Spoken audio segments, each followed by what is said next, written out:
What's good, guys? I'm Jon the Chief, and for this video we'll be covering all the information I could gather from Dying Light the Following's Weaponize Your Ride trailer that they have released like 2 days ago. So this will be covering everything that I could infer and gather from the video. So, first off is the customization for the skins, and basically anything to make the buggy look cooler or more your style.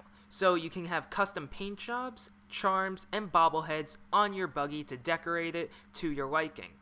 It does say that you unlock the bobbleheads and the charms, so it might be something that you have to pick as a unlock from the driving skill tree, which we'll get into in about a minute or so.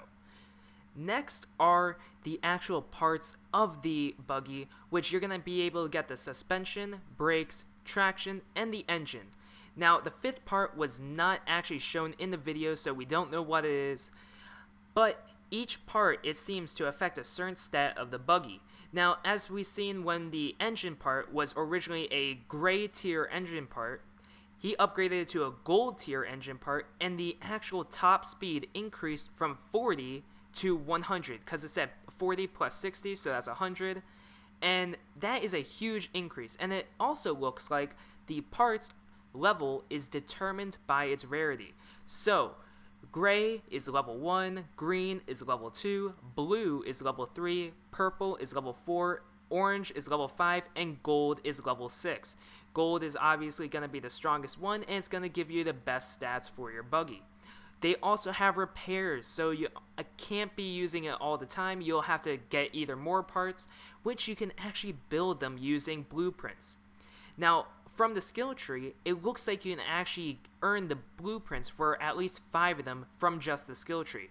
My guess is that it's going to be for level 1 through level 5, so that means the gray tier all the way to the orange tier for the actual parts, but then the gold tier, most likely you either have to do for a side quest or you actually have to find it somewhere out in the countryside. Now, each part actually upgrades a different stat. As we can see that when you use the engine, it only upgraded top speed, it wasn't multiple stats. So we can assume that since there's 5 parts and 5 different stats, each one upgrades a different one. The 5 stats are grip, braking, handling, acceleration, and top speed. Most likely brakes is going to be affecting braking, and my guess is traction is going to be affecting grip. I don't know what's going to be handling or acceleration, but all that's left is suspension and the mystery parts. So those two are going to be the last to upgrade, though I'm not 100% sure on those guesses. The only one that's for certain is engine is affecting top speed. Now, I want to apologize because a while ago I made a video that was covering what I thought would be the trust skill tree in Dying Light the Following. Unfortunately, I was wrong. I based this off of a screen that I saw during Gamescom from some gameplay, and it showed that the screen of leveling up, like you would level up Survivor, Agility, and Power, it said Trust leveled up, so I thought that would be like a new skill tree, but I am wrong. And instead, we have something which I think is a lot cooler. Fortunately, we have the driver skill tree, where we have skill points and multiple skills. Now, we actually have 3 confirmed skills from the video, which is off-road suspension, which allows you to install off-road suspension upgrade. You'll be able to travel on off-road faster. As a bonus, off-road suspension reduces damage taken from toxic and burning spills. The next skill is Mechanic Level 4, which allows you to craft the Level 4 buggy parts, which if you actually look at where this is on the skill tree, is the second highest tier skill. The only one that's above it is the one skill that you'll get at max driver level, which what I can assume is the skill that will give you level 5 buggy parts, which means that there will be no skill that will give you level 6 buggy parts. And that would be the gold tier, which comes back to my previous assumption from a while ago, which is that we're going to actually have to find the gold tier buggy part blueprint somewhere else through a side quest or a random location where it's hidden. So then the final skill that we have confirmed is Electric Cage, which allows you to install the Electric Cage upgrade. You'll be able to fry zombies surrounding the buggy. Now, we can assume that most of these upgrades are going to be within the driver skill tree. And we have a total of 8 upgrades, plus there's going to be those 5 skills that I'm assuming are going to give you different blueprints for buggy parts. So that's a total of 13 skills that we can assume that are already within the driver skill tree.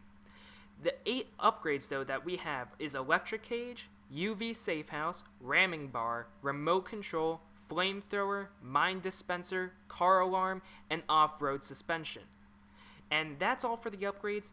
We don't know how many upgrades there are in total. There were only 5 in the top one, but then there was another row which could hold another 5, and I don't know if any of these upgrades actually belong in the bottom section, which actually did say upgrades, because these upgrades went under equipment, so I'm not sure what is what, which one goes where, because we don't actually have the DLC yet, so I can't actually 100% confirm anything, but these are all reasonable guesses as to how it'll work.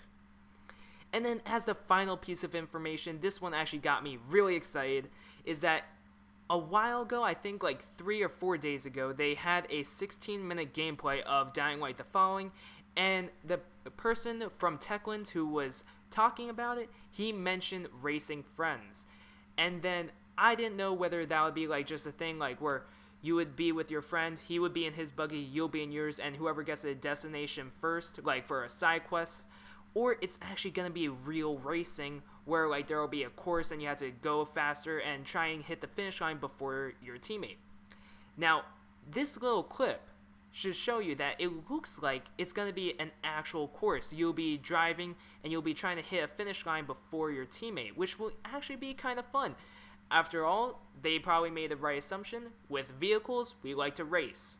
So I think that'll be a really cool idea if this is actually going to be implemented the way I think it is. But that is basically it for the video, guys. Hope all of you enjoyed the video. Make sure to like, comment, and subscribe if you enjoyed it, and have a great day.